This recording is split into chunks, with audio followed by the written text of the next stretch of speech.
Bueno, buenos días a todos. ¿Cómo les va? ¿Cómo estamos?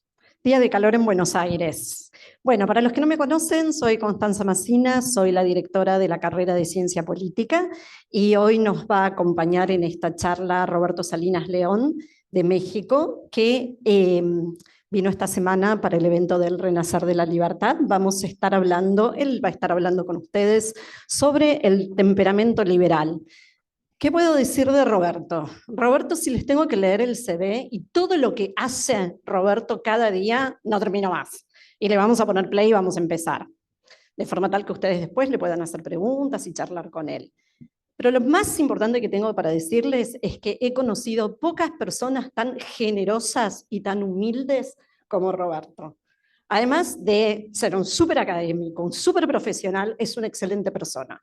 Y me parece que eso para mí es lo que más vale y lo que más me dice de vos, Roberto. Así que bienvenido a la UCEMA, muchas gracias por acompañarnos. Roberto es parte del Consejo Académico del Friedman Hayek, como todos ustedes saben.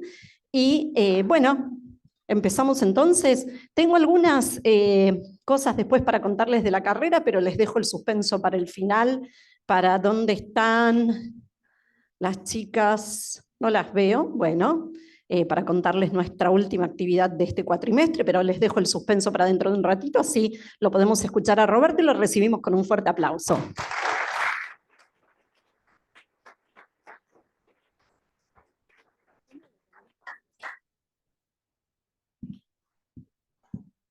Constanza, muchísimas gracias por tan amable y generosa presentación. Y discúlpenme ustedes que con este. Sí, bueno, para los dinosaurios en la tecnología.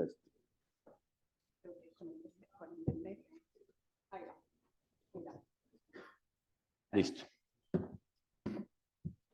Disculpen la demora de estos breves minutos. Hay un taxi recorriendo todo Buenos Aires, aunque estaba yo a 5 minutos, pero hago así, fiel a la tradición mexicana de no llegar a tiempo. Entonces, pues bueno, efectivamente, como decía Constanza, estuve yo presente estos últimos 2 días en este extraordinario evento organizado por el Cato Institute y Fundación Libertad y Progreso. Y aprovechamos la oportunidad. Constanza estuvo en México en diciembre, un coloquio que me tocó la oportunidad de organizar sobre estos y otros temas. Y hablamos entonces no tan solo de mi incorporación al Friedman Hayek Center, al Consejo Académico, sino también de poder entablar una oportunidad de diálogo con todos ustedes sobre pues temas que son permanentes, como lo es la definición del liberalismo clásico o las ideas de la libertad, pero también pues de coyuntura, y ciertamente no tan solo la coyuntura del evento que se celebró el día, en los últimos 2 días aquí en Buenos Aires, sino la recién aprobada ley bases ayer ya tarde en la noche, que con mucho gusto podemos hablar un poco más de eso más adelante. Yo lo que le compartí a Constanza es que me parecería interesante hacer una reflexión sobre el liberalismo clásico, qué es, cómo se entiende, y particularmente a partir de un artículo que se publicó el 1 de enero del año 2000 por el gran pensador James Buchanan, Premio Nobel de Economía en 1986, pero también un ser, un intelecto multidisciplinario que en sus últimos años, él ya falleció, pero en sus últimos años hizo una reflexión sobre lo que él llamaba rescatar el alma del liberalismo clásico, saving the soul of classical liberalism, y tratar de entender qué entendía Buchanan, tratar de entender qué explicaba Buchanan cuando hacía este llamado de rescatar el alma del liberalismo clásico, qué es lo que lo motivaba y por qué la pregunta es importante para todos aquellos que estudian economía, ciencia política, jurisprudencia, ética, todo lo que son las ciencias sociales o la economía política entendido del punto de vista, digamos, de un personaje como Adam Smith. Así que vayamos, me voy a brincar algunas partes que quizás no sean tan relevantes. Aquí tenía yo un video, pero vamos precisamente, parte de lo que motiva a Buchanan a hacer esta reflexión es rescatar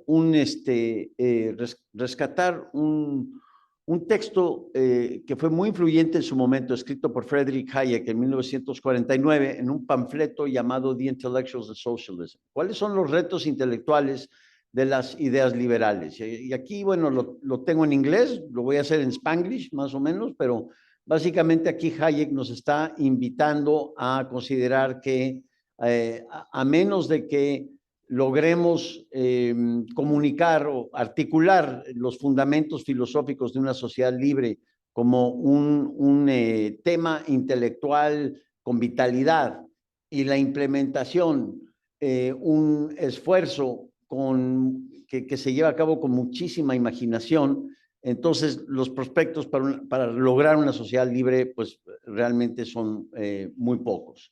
La gran lección para el liberal genuino, el liberal auténtico, el liberal clásico, es que debe aprender del éxito.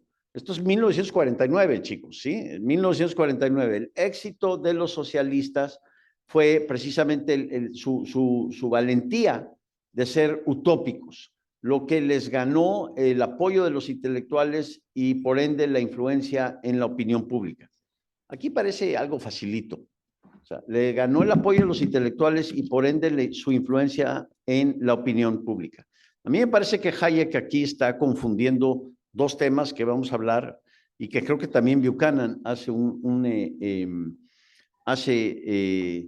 comete un error en no diferenciar entre lo que es muchas gracias, el discurso académico, el discurso intelectual con el discurso público. Pero en fin, este es el reto que plantea Hayek y que retoma James Buchanan en el 2001 y luego en un libro que se llama The Normative Foundations of Classical Liberalism, en donde nos invita a considerar cómo rescatar el alma del liberalismo clásico. Entonces, aquí es una traducción que hicimos de este texto. Nosotros, como liberales genuinos, dice Buchanan, hemos fallado en rescatar el alma del liberalismo clásico.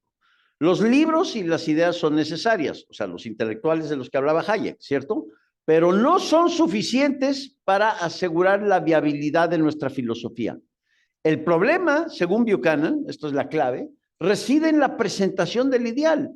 Mi tesis más general es que el liberalismo clásico no logrará reunir suficiente aceptabilidad pública. O sea, pónganse eso en la cabeza. El liberalismo clásico no logrará reunir suficiente aceptabilidad pública si sus defensores, Constanza, Salinas, Zanotti, etcétera, etcétera, se limitan al pragmatismo sobre si funciona o no un sistema de libertad. Si el ideal no se encuentra, es decir, si no se logra reunir esa suficiente aceptabilidad pública, habrá un vacío y otras ideas llegarán para llenarlo. Los liberales clásicos, dice Buchanan contundentemente, han fracasado en la comprensión de esta dinámica. Entonces nos está invitando aquí a decir que cualquier filósofo, economista, politólogo, cualquier teórico que trate de presentar los fundamentos del liberalismo clásico en ausencia de un ideal que logre reunir suficiente aceptabilidad pública, fracasarán en el esfuerzo. Es decir, en los términos hayekianos, no lograrán esa vitalidad, no lograrán esa valentía de ser utópicos. Pues bien, me parece, en mi opinión, que este es un gran desafío de Buchanan, pero que se equivoca. ¿Cuál es el problema del vacío y las otras ideas? Un problema, digamos, tenemos ejemplos como el gran economista, se me olvida su último nombre, de Chicago, que acaba de morir, el de expectativas racionales, Robert Lucas, que pudo haber ganado incluso un segundo premio Nobel de Economía por su teoría del crecimiento. Lucas era, esto de la aceptabilidad pública no es para mí, yo me quedo en la cuestión académica y ahí es donde me voy a quedar, y para qué enfrentarme a desafíos que son cuasi intelectuales. El problema es que eso puede generar una cultura de silencio, o una cultura en donde hay un vacío y llegan otras ideas a suplantarlo. Por ejemplo, aquí en Argentina, ciertamente en mi país, México, en América Latina y en varias otras regiones del mundo, hacemos gárgaras con la palabra neoliberalismo. Yo estoy seguro que no hay nadie aquí que me pueda definir qué es el neoliberalismo. Si quieren lo dejamos al ratito para un concurso. Pero el neoliberalismo usualmente se define a partir de una falacia que en la lógica se llama petición de principio.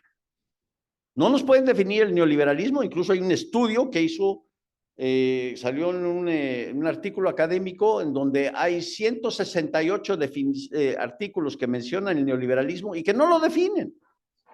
Ni siquiera se dan la molestia en definirlo. Eso sí, todos lo critican. Puede ser Naomi Klein con su The Shock Therapy, puede ser el reciente libro de Joseph Stiglitz, el Premio Nobel de Economía, Freedom and the Good Society, puede ser Mariana Mazzucato, que está muy de moda en los países latinoamericanos, y todos hablan de los horrores del neoliberalismo, la larga noche neoliberal, el neoliberalismo como lo peor del mundo, ¿sí? Como una especie de virus que hace hacer chiquito algo como una especie de sida intelectual. ¿Sí? Sabemos que es pésimo, es horrible, horroroso y espantoso el neoliberalismo, pero no nos los definen. Entonces ya la definición del neoliberalismo es todo aquello que es horrible, horroroso y espantoso. O sea, no, eso es neoliberal. Se cerró el diálogo. No hay oportunidad ni siquiera de conversar, porque cerramos la conversación al simplemente decir, no, eso es neoliberal. No, que la privatización de los servicios, neoliberal, se acabó. Ya nada más con el neo, ni siquiera el liberal, el neoliberal. Entonces el neoliberal es la causa de todos los males. Fernando Escalante, un intelectual en México, muy connotado, muy conocido, escribió la historia mínima del neoliberalismo. Ojalá tuviera yo el texto aquí, pero básicamente dice al final de su librito, Historia mínima del neoliberalismo, diciendo, creo que ha llegado el momento de decir que el modelo neoliberal fracasó. Fracasó porque generó una degradación cultural, un terrible impacto negativo en el medio ambiente, pobreza, desigualdad, malestar en el inconsciente colectivo de la sociedad, conflictos urbanos, migración rural. Caray, al amigo le faltó malestar estomacal e impotencia sexual, ¿no? Digo, ya todos los males del mundo son atribuibles entonces al neoliberalismo. Eso es lo que se llama una petición de principio. Pero a eso hoy estamos enfrentando el debate hoy en día del vacío de las ideas, de las otras ideas. ¿Sí? Hacemos gárgaras con la palabra neoliberal, sabiendo que ya, si eso es el neoliberalismo, ¿quién quiere ser neoliberal? ¿O quién va a defender el neoliberalismo? Mejor quitémosle el neo. Ni siquiera hablemos de paleoliberal o postliberal, simplemente de liberalismo puro y duro. ¿Qué es? ¿Sí? Justamente hay un libro de Raghu Rajan y Luigi Zingales que se llama Salvando el capitalismo de los capitalistas, que atribuye gran parte de este vacío al propio comportamiento del capitalista. A veces el capitalista emprendedor suele ser el peor enemigo del capitalismo bien entendido. El capitalismo bien entendido es un mercado de capital abierto. De ahí viene capitalismo. Mercado de capital abierto, o sea que todos ustedes tengan una fácil entrada y fácil salida al mercado de capital. Pero cuando hay ciertos capitalistas que no les convienen que otras ideas sean fondeadas, ¿sí? Hoy hay todo un mercado de capital venture que está empezando a desafiar justamente estas barreras de entrada al mercado de capital, que es absolutamente fascinante y que le dan cabida justamente a la innovación, a los unicornios, al desarrollo tecnológico, pero en fin, eso si quieren lo platicamos un poco más adelante. Pero justamente Ryan y Zingales dicen lo que necesitamos es evitar que el incentivo del capitalista que domine el mercado a través de un control del proceso político, y más bien que sea a través del proceso económico, es decir, que sea a través de la competencia, del mérito, de la eficiencia y de respetar la soberanía del consumidor. El mismo Hayek había hablado de los intelectuales de segundo orden, que pueden ser artistas, pueden ser músicos, pueden ser deportistas, que empiezan a hablar con gran conocimiento de causa sobre los males del neoliberalismo o las desigualdades existentes y empezar a recetar alternativas que parecen muy fáciles, pero que realmente no contemplamos cuáles son lo que el mismo Hayek hubiera llamado y otros las consecuencias no intencionadas. El gran problema, según Buchanan, y en esto estoy completamente de acuerdo, es que se empieza a generar una ola de propaganda ideológica. Ya mencioné a Naomi Klein. Noam Chomsky es otro muy conocido, que es un gran científico, si lo leemos en su área de expertise, que es gramática, es decir, lo que es el estudio de la sintaxis y la semántica, pero que fuera de eso, cuando empieza a hablar de política, pues realmente empieza a generar ideas que, según nosotros, ni siquiera pasan la prueba de la risa. El actual director del Fondo de Cultura Económica, una gran casa de estudios en México, Paco Taibo II, es otro que simplemente ha abandonado cualquier esfuerzo de emprender un diálogo civilizado. Más bien es, otra vez, cómo atacar el neoliberalismo. Y hoy el Fondo de Cultura Económica, todo lo que publica es un ataque sin ni siquiera definir qué es el neoliberalismo.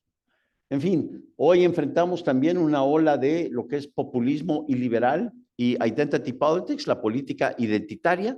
Si quieren, también podemos hablar de los casos de Víctor Orbán en Hungría, las votaciones que se celebraron en Europa, vaya, abren la puerta a lo que puede ser ciertamente una corriente política conservadora e identitaria que puede ser peligrosa para lo que son los ideales del liberalismo clásico. El gran español Pedro Schwartz decía justamente también hace varios años, en 1997, la falta de entendimiento de lo que significa un orden de mercado es consecuencia de una mezcla de ignorancia, intereses especiales, pero dice, nuestras fallas en estrategia de comunicación sobre la apertura y libertad. Otra vez, aceptabilidad pública. Es no meramente quedarte como Robert Lucas en la esfera académica, sino penetrar a lo que es la narrativa del discurso público, de la opinión pública, de la plaza pública, para compartir estas ideas. Bueno, esta me la voy a brincar. Digo, hay en mil definiciones de liberalismo, pero esta es muy bonita, pero en mi opinión inútil. Liberalismo es la filosofía de nuestro tiempo porque no trata de conservar todas las tradiciones del pasado, porque no ataca nuevos problemas con soluciones viejas, sino porque trata de innovar y experimentar. Bueno, eso se puede decir de absolutamente todo, ¿no? Lo dice del liberalismo, pero realmente es algo muy bonito que nos dice muy poco. A mí me gusta mucho una definición que compartió un filósofo llamado Jan Narveson, que toma a partir de otro filósofo, Ronald Dworkin, que de hecho es bastante más iliberal que liberal, pero bueno, esa es otra discusión. Pero esta es una clave que les quiero compartir. Una definición que me parece, definición en una forma muy generosa en la palabra, es decir, no es una definición exacta, pero es, digamos, un marco conceptual que podemos utilizar para entender qué está detrás de los ideales del liberalismo clásico. Para Narveson, un orden de libertad, bien entendido, es uno donde las decisiones normativas y políticas en la sociedad civil son determinadas en una forma que es independiente de una previa concepción de cómo se debe vivir la vida. En inglés es in a form that is independent of a prior conception of the good life. Si yo no le voy a decir a Constanza cómo debe vivir la vida. Ella escoge su proyecto de vida. Ustedes escogen su proyecto de vida. Y en la medida que eso no interfiera con mi propio campo de libertad, ustedes son libres de perseguir esa vida, aunque sea inconsistente con lo que yo considero es vivir bien. Un Mesías tropical, como mi presidente actual, López Obrador, que llegue y dice, no deberías de vivir más que con un solo par de zapatos. Todos deben tener un ingreso mínimo garantizado y así todos vamos a ser felices dentro de nuestra comunidad. Pues eso es imponer una previa visión de cómo se debe vivir la vida sobre mi visión.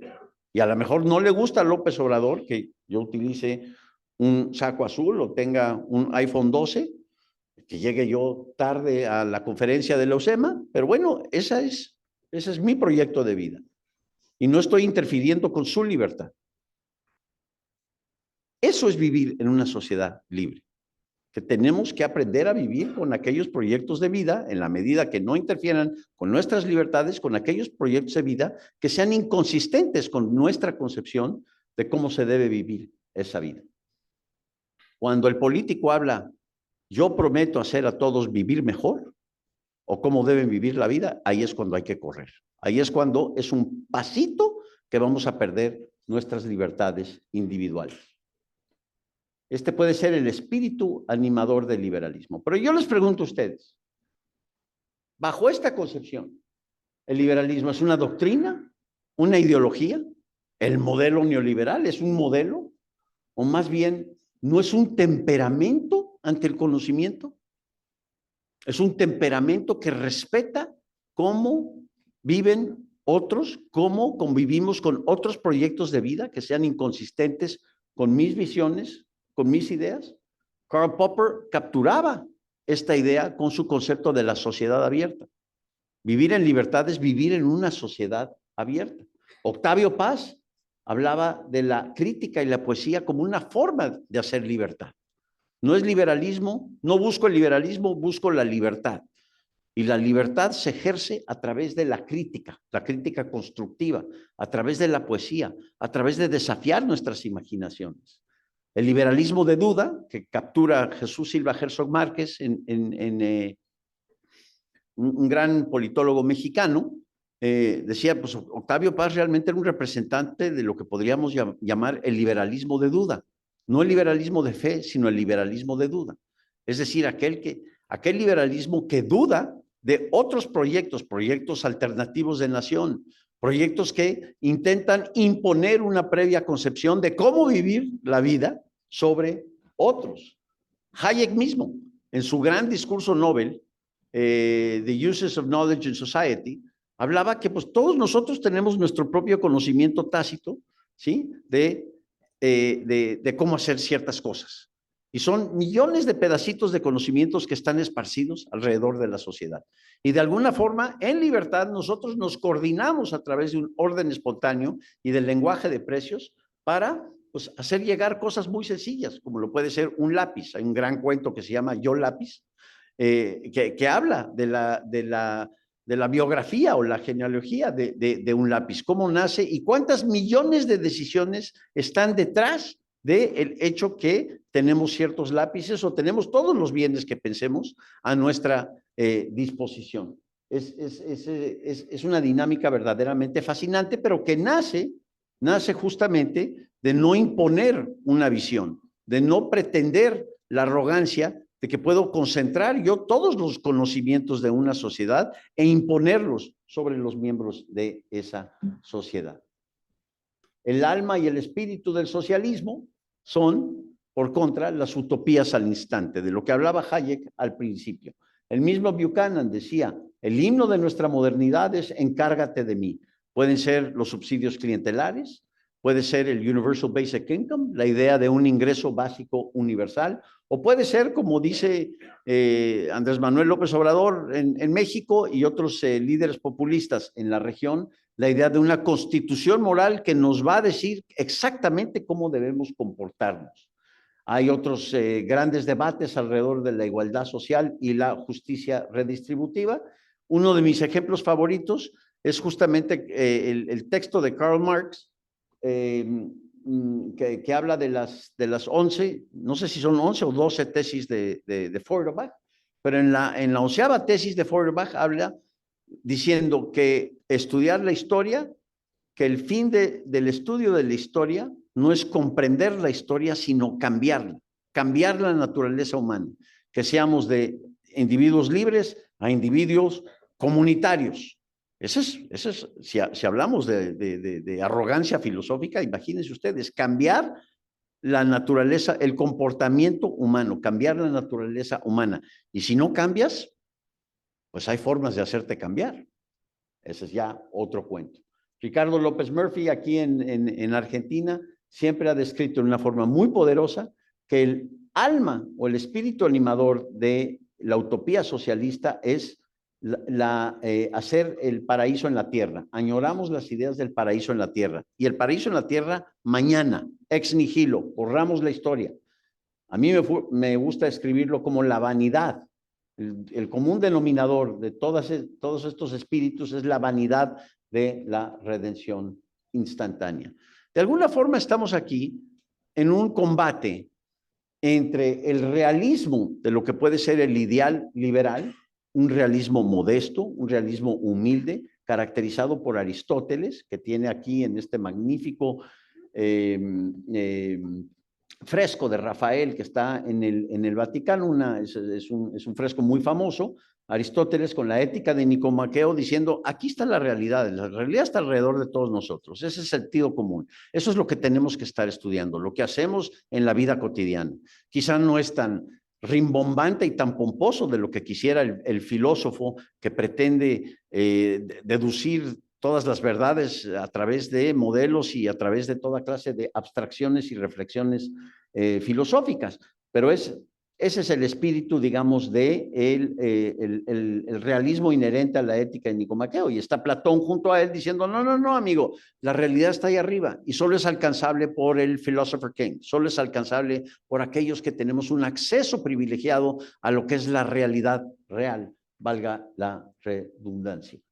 Les comparto, ya porque me quedan 3 minutos, les comparto lo que para mí es una reflexión fundamental en donde podríamos eliminar la palabra conservador y ponerle la palabra liberal. Michael Oakeshott, On Being Conservative, que dice, el liberal es preferir lo familiar a lo desconocido, lo que se ha experimentado a lo que no se ha experimentado, los hechos en vez del misterio, lo actual en vez de lo posible, lo que está cercano en vez de lo que está distante, ¿sí? Lo suficiente en vez de lo superabundante. Y la frase clave, preferimos la risa presente a la promesa de felicidad utópica. Esta es una gran reflexión para capturar el espíritu de tolerancia, de humildad, de saber convivir con otros proyectos de vida. Hay varios dilemas, pero para mí el clave, de esto podemos hablar un poco más, Constanza, en nuestro diálogo. Para mí lo clave y lo que no hacen ni Buchanan ni Hayek es separar la reflexión intelectual en el espacio lógico de razones, por ejemplo, Hayek y su llamado para el liderazgo intelectual, y la labor del liberal en la esfera del debate público. Son dos discursos muy diferentes. Y pretender el logos de la discusión intelectual, que podamos transferirlo así solitito a lo que es el patos de la esfera del debate público, donde logramos una mayor aceptabilidad. Díganme ustedes qué prefieren. ¿Prefieren una sociedad en donde todos somos humildes, respetamos otros proyectos de vida y esperamos que a todos les vaya bien dadas las condiciones que estamos? ¿O en aceptabilidad pública un Mesías tropical que les dice, yo tengo un proyecto alternativo de nación donde te prometo la redención instantánea mañana? Pues no sé, yo creo que va a ganar ahí, en términos de aceptabilidad pública, va a ganar la promesa de redención instantánea. Así que quizá Buchanan nos está pidiendo demasiado y quizá nuestra labor es más defensiva que ofensiva, pero ese es el gran debate. Yo creo que son 3 ejercicios a la vez: el logos en el espacio lógico de razones, el ethos, es decir, la ética de la libertad, y el patos, cómo podemos generar emociones, cómo podemos generar lo que su presidente ha generado aquí, con viva la libertad, carajo. Eso es algo digno de estudiarse y va a ser digno de estudiarse durante, yo creo que muchísimos años, porque fue trasladar, digamos, lo que hoy se llama el modelo austriaco kirchnerista, que decía, que le explicaba él ayer en este congreso, y hay varios críticos que justamente han puntualizado algunos errores de interpretación, pero cómo trasladarlo a la esfera de la aceptabilidad y del debate público. Aquí tenemos algunos prospectos y proyectos, pero yo creo que con eso damos por terminado. Muchas gracias. Vayamos a Excelente. Muchas gracias, Roberto. Muchas gracias. Ya, tenemos estos micrófonos ahora para poder conversar Sí. más. Roberto es una persona que para mí se puede aprender todo el tiempo. El otro día en la conferencia, él fue el que moderó la conferencia inaugural y fue el mejor moderador de todas las moderaciones, incluyendo la mía. Así que siempre tenemos muchísimo que aprender de él y te agradecemos un montón que nos compartas tu tiempo y sobre todo que nos compartas tus ideas. Quiero ver primero manos levantadas con preguntas. Vamos.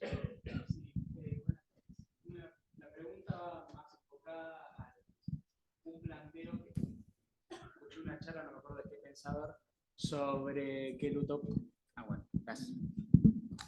sobre que la batalla cultural contra el socialismo y contra la izquierda en general se había perdido y que se está recuperando porque se ha retomado la idea de utopía comparada con... Creo que lo dijo Kaiser el martes, ¿no? Lo dijo Axel Kaiser, sí. Axel Kaiser sobre que la utopía era lo que nos había hecho perder a la derecha, la de la batalla cultural comparado con la izquierda, y que esta idea que se ha retomado con este gobierno y con estas nuevas ideas en este siglo fue lo que está llevando a la derecha a partir de vuelta. ¿Qué opina sobre esto de la utopía de derecha? Yo tengo algunas diferencias de opinión con Axel, lo admiro mucho, pero yo pienso, entre otras cosas, que debemos abandonar la terminología derecha e izquierda, de entrada. ¿Sí? Es decir, este debate lo tuve en México porque cuando en México ganó Milei la primaria, ¿sí? Todo el mundo se escandalizó. No, pero por Dios, si ya de derecha ser desagradable e inmoral, imagínate de la ultraderecha. Y este amigo es de la ultraderecha. Es el trompito de América Latina. No, bueno, y ahí se acabó el debate, ¿eh? Con esas descalificaciones. Entonces, lo que yo digo, hablemos de los principios. A ver, ¿qué es lo que dice Milei? Ya lo descalificaste simplemente utilizando la ultraderecha, porque ya la derecha, por lo menos en México, la derecha ya es ofensivo. ¿No? Entonces, si es ofensivo, entonces no soy de derecha, pero pues tampoco soy de izquierda. Entonces, a lo mejor soy del centro, o mejor de arriba o de abajo. Forget it. Son latitudes que simplemente no vienen al caso. Vamos a hablar de los principios y vamos a hablar de lo que dice Milei, qué está bien, qué está mal o qué está peor, en todo caso, pero de lo que dice, no del personaje o no de una etiqueta que además es un ejercicio de flojera intelectual. No, ya la ultraderecha. Se acabó. A ver, pero no, vayamos, como dicen los uruguayos, directo al bife, ¿no? Entonces, yo creo que es muy importante en ese sentido. Yo le he dicho a Axel, no, es que la izquierda, igualito, nosotros pecamos de lo mismo. No, es una tontería de izquierda. A ver, espérame, no, vamos a ponerlo en perspectiva y vamos a ver qué dice. Ya si es de izquierda, de derecha, del centro, centroderecha, centroizquierda, postizquierda, prederecha, whatever. Ya después nos peleamos sobre las etiquetas, pero mejor enfoquémonos en el contenido. Yo creo que Kaiser se equivoca en que debemos ser utópicos. No, debemos ser realistas. Seamos aristotélicos. Seamos aquí. ¿Cuál es la realidad a la que nos enfrentamos y cómo nos podemos acomodar esa realidad? La vanidad de la redención instantánea que anima al espíritu socialista es cambiar la realidad. En algunos casos, la realidad se debe acomodar a lo que yo deseo. Esto pasa con mi presidente, por ejemplo, López Obrador. En México todos estamos felices, felices, felices. 190,000 asesinatos, 37 candidatos asesinados, candidatos a diferentes puestos políticos asesinados, 30% del territorio mexicano, que es nada más un poco menos grande que lo que es Argentina, 30% que está totalmente perdido y cooptado por el crimen organizado. Yo no creo que seamos felices, felices, felices, ¿sí? Pero la realidad se debe acomodar a lo que dice el Mesías tropical. No, no, no, tú te debes acomodar a la realidad. Y el Mesías tropical suele ser aquel que dice, yo encarno al pueblo y además encarno la verdad. ¿Sí? Yo tengo el acceso privilegiado a la verdad. ¿Y qué pasa cuando tú rechazas lo que dice el líder mesiánico? Pues no tan solo estás diciendo algo falso. Como él encarna al pueblo, eres traidor a la patria. ¿Y qué merece un traidor a la patria? ¿Cómo se acaba el diálogo? Con un balazo. Entonces estamos a un pasito, pero lo mismo hacen cuando sacan la espada neoliberal. Ya te tacharon de, ya, se acabó. Es como el Scarlet Letter, es utilizar la descalificación en vez de una pistola para silenciar al adversario, en vez de celebrar un diálogo. A ver, ¿quién me puede decir aquí qué significa la palabra diálogo? Silencio Levanten la sepulcral. mano, vamos. ¿Qué es el diálogo? ¿Qué es dialogar? Exacto. Diálogo, el logo de la dialéctica, del intercambio de ideas. Y vamos mejorando las ideas, según la premisa del diálogo, las vamos mejorando, a lo mejor no alcanzamos la verdad, pero por lo menos vamos mejorando y por lo menos nos vamos escapando de la cueva de Platón, ¿no? Quizás no logramos la iluminación, pero logramos un poquito más de luz, ¿sí? Verisimilitud es lo que le llamaba Popper, a través de la conjetura y la refutación, el ensayo y el error. Pero esa es la belleza del diálogo. Y para el diálogo, las descalificaciones no tienen cabida, no tienen lugar. Perdón, ya sé, me estás diciendo, no, Salinas me está cambiando el tema. No te lo estoy cambiando. Yo creo que hay que ponerlo en perspectiva. Mira, uno de mis ejemplos favoritos del debate alrededor de la aceptabilidad pública, ¿por qué en vez de ser utópicos no decimos seamos realistas? O sea, regresemos a lo que es la realidad, adaptémonos a la realidad. La realidad es extraordinaria. Ayer Elon Musk nos invitó a buscar nuevas realidades, ¿no? Llevar el consciente humano al espacio y ver qué descubrimos ahí. Oye, pues ya con eso tenemos. ¿Para qué inventar la verdad trascendental, ¿sí? Que nos va a hacer la vida más fácil a todos de la mano de algún Mesías tropical, de algún líder populista, de aquel que cuando un político les diga, yo hablo con la verdad, corran, corran. No, yo respeto la realidad y trataré de encontrar la verdad. Es algo un poquito más humilde. ¿Sí? El planificador central es lo mismo. Y si tú no te adaptas a lo que dice el planificador central, pues ahí están los campos de concentración de Stalin, ¿sí? Ahí están los campos de concentración de Pol Pot, ahí está toda la masacre que llevó a cabo Mao Zedong. ¿Por qué? Porque había que cambiar la naturaleza del ser humano. Y si no cambias, mueres. Y así es, así yo creo que es la gran disputa. Entonces, no ofrezcamos una utopía, ofrezcamos un ideal. En algunos casos, yo te digo, si se trata de logos y ponemos la empiria y la lógica del lado del libre comercio versus proteccionismo, es abrumadora la evidencia de que el intercambio libre y voluntario es infinitamente superior al proteccionismo, al ideal de la autarquía, infinitamente superior. Sin embargo, todos los días nos tenemos que levantar a decir que las ventajas comparativas, que el intercambio libre y voluntario, que los aranceles es lo peor que le puedes hacer al productor, pero incluso mucho peor lo que le haces al consumidor, que la reciprocidad negativa de que tú me das una patada, entonces yo te la voy a regresar, ¿sí? Y vamos a acabar sacrificando al consumidor. Todo esto lo hemos tenido que repetir desde los tiempos de Adam Smith. Y hay que hacerlo con ironía, y hay que hacerlo con sarcasmo, y hay que hacerlo con sentido del humor, y con el storytelling, con cuentos. Axel es extraordinario para contar cuentos, ¿sí? Es un gran comunicador, pero yo creo que es una batalla más defensiva que ofensiva. O sea, si tratamos de competir con la mentalidad mesiánica de ofrecer una utopía, repito, ¿quién le va a poder competir a un farsante que te promete el cielo en la tierra? Y te lo promete mañana, mañana. Gracias, Roberto. No, bueno, no contesté la pregunta, pero por lo Sí, menos pero pude sí hablar la bastante. contestó y me gustó mucho esto de no pensarnos ni en derecha ni en ultraderecha, porque una de las preguntas que si no había preguntas yo te quería hacer, mi reflexión iba por ese lado, sobre todo a partir de las elecciones en Europa y la elección que se viene en Estados Unidos.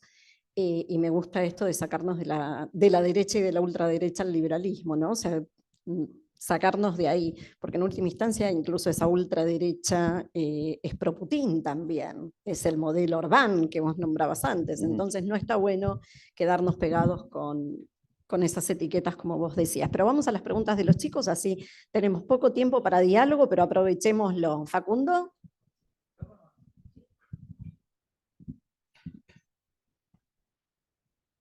Hola, ¿se escucha bien? Bueno, gracias por la exposición. Yo quería preguntar la segunda parte del temperamento liberal. Yo estoy muy de acuerdo con la primera, que es que el liberalismo se fundamenta en el respeto de los proyectos a pesar del desacuerdo y la irrenunciable defensa de los derechos individuales. Pero no estoy tan de acuerdo con la segunda parte del temperamento liberal, que usted cita a Michael Oakeshott ahí, que de hecho es una cita sobre el conservadurismo, y muchos otros también hablan de que el liberalismo tiene que ser prudente y defensor de lo bueno conocido antes que lo bueno por conocer, por ahí citando a Edmund Burke, pero esos son autores conservadores. Yo no estoy tan de acuerdo con que eso sea parte del temperamento liberal, porque el liberalismo muchas veces para defender la libertad ha tenido que pensar en progresar hacia lo desconocido. Los americanos, los Founding Fathers, tuvieron que levantarse con las armas contra el Reino Unido. Para abolir la libertad no alcanzó a defender las instituciones establecidas, lo mismo con la igualdad ante la ley en el caso de la votación en el derecho político de la mujer. En fin, no me parece que sea correcto asociar el temperamento liberal al conservadurismo liberal quizás de Edmund Burke, de Oakeshott, pero que al final son cosas que hay que separar y a veces la libertad hay que defenderla de maneras más radicales. Gracias. Bueno, una excelente observación, la verdad. De hecho, voy a repensar 2 veces esa cita. Yo admiro mucho esa cita y admiro mucho el pensamiento de Oakeshott y también de Burke, por cierto. Hay muchísimo dentro de Burke que podemos aprender, sobre todo su ataque a la Revolución Francesa, que nace de, oye, pues estos amigos, los racionalistas, pensaban que tenían ya toda la verdad sobre la sociedad y acabaste con un Robespierre, ¿no? Que si no te portas racionalmente, pues vámonos, la guillotina, ¿no? Y es una forma de descalificación, así como hoy utilizamos la guillotina semántica del neoliberalismo, bueno, allá la utilizaban, pero en ese entonces de a de veras. Entonces, era la crítica al racionalismo. Creo que Burke hace Oakeshott hace una profunda crítica al racionalismo e incluso a la pretensión científica, perdón el uso de esa palabra rimbombante y sonante, pero la idea de que podemos utilizar las ciencias naturales para modelar todo lo demás, cosa que también Friedrich Hayek puntualizó en sus ataques a la metodología y al cientismo. Bueno, sigue habiendo una corriente muy poderosa dentro de la filosofía analítica contemporánea que dice que al final del día el discurso de primer orden, lo que W.B. Quine llamó First Order Discourse, son la física y la matemática. Incluso hasta la química está medio sospechosa y la biología definitivamente, ¿no? Entonces, todo lo que no se pueda reducir a física y matemática, como diría Hume, vamos a condenarla al fuego, ¿sí? Y eso me parece muy peligroso. Entonces, Michael Oakeshott, lo que nos invita a considerar es, en otro ensayo, es poesía, Poetry and the Conversation of Mankind. Tengamos una conversación con la historia, en donde ni la física ni la matemática tienen un estatus de primer orden sobre otras formas del lenguaje, como la poesía, como la música, como el arte. Todos estamos igual, pero lo importante es dialogar y ver qué aprendemos uno de los otros, ¿sí? No vamos a desmeditar los grandes avances que ha tenido la física, pero tampoco pensemos que esto es lo único que vale en términos de lo que corresponde o no a la realidad. Y ese es el espíritu del conservadurismo de Oxford, porque es un conservadurismo de temperamento, no es ideológico, no es un proyecto político, no es Donald Trump, no son los republicanos. Es un conservadurismo en donde dice, a ver, yo prefiero lo conocido a lo desconocido, prefiero, no lo impongo, lo prefiero. O sea, yo soy fanático de Elon Musk, yo en lo personal, ¿no? Y de los grandes chicos que hoy están innovando y que están haciendo cosas extraordinarias, o lo que algunos llaman los possibilitarians, ¿no? Elon Musk dice, en el 2030 vamos a llegar todos a Marte, ¿no? Y hay un tuitero que sigan lo que es divertidísimo, se llama Pump, Anthony Pompeo. Y Pump dice, sí, vamos. Como que en el 2030 ya es un hecho que van a llegar a Marte. Oye, no, pues, están locos. Pero no, pero esa locura yo la admiro. La admiro porque va mucho más allá, va a lo desconocido. Es cierto que va a lo desconocido, pero va a lo desconocido no imponiendo una previa forma de cómo se debe vivir la vida, sino invitándonos a ser parte de ese proyecto. Entonces, quizá la modificación es, en la medida que lo desconocido lo hagamos por las buenas, en una forma libre y voluntaria, venga lo desconocido, vayamos a lo desconocido. ¿Quién hubiera pensado hace, bueno, hace 2 años, hace casi 2 años, hubo dos grandes momentos? Lo tengo que decir porque soy fanático de Lionel Messi. Argentina ganó la Copa del Mundo. Buenísimo. Pocos días antes se anunció ChatGPT. Y ChatGPT está en pañales. Está como cuando Gabriel y yo empezamos con nuestras cuentas de correo en CompuServe y teníamos que pagar $300 al año para tener una cuenta por correo y decíamos, qué barbaridad, qué cosa tan increíble. Ya jamás en la vida tengo que utilizar el fax. Yo mandaba mis artículos de periódico por fax. Y ustedes ni saben lo que es el fax. ¿No? Yo y el correo electrónico, mis hijos me dicen, me acusan de ser dinosaurio, papá, por Dios. ¿No? Es WhatsApp, es AirDrop, y todo. Yo apenas sé el 10% utilizar el teléfono. Hemos vivido quizá el momento de mayor progreso humano en tecnología o en progreso en sí en los últimos 25 años. Y eso es abrazar lo desconocido.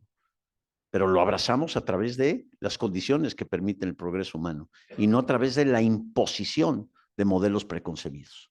Y creo que Oakeshott lo que le preocupaba es el racionalista, sabelotodo, pomposo, ilustrado, exquisito, que llega y te dice, yo tengo acceso privilegiado a la verdad, yo soy ese filósofo rey, yo te voy a enseñar cómo vivir la vida. Así que en defensa de Oakeshott, pero muy buena observación.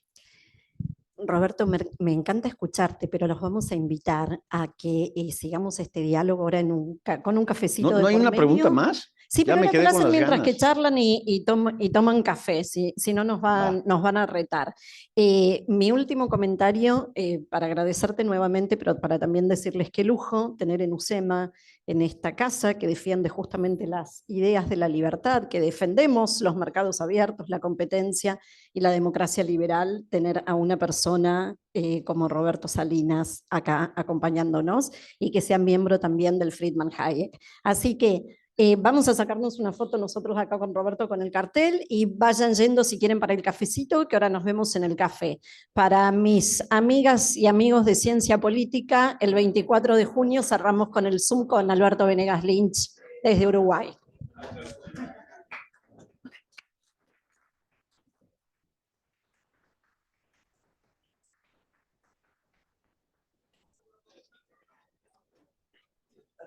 ¿Les parece ir para el baño?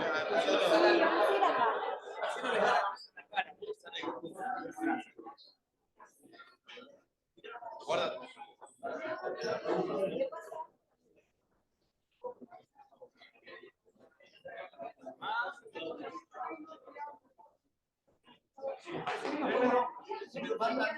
Primero me mata, después a lo mejor se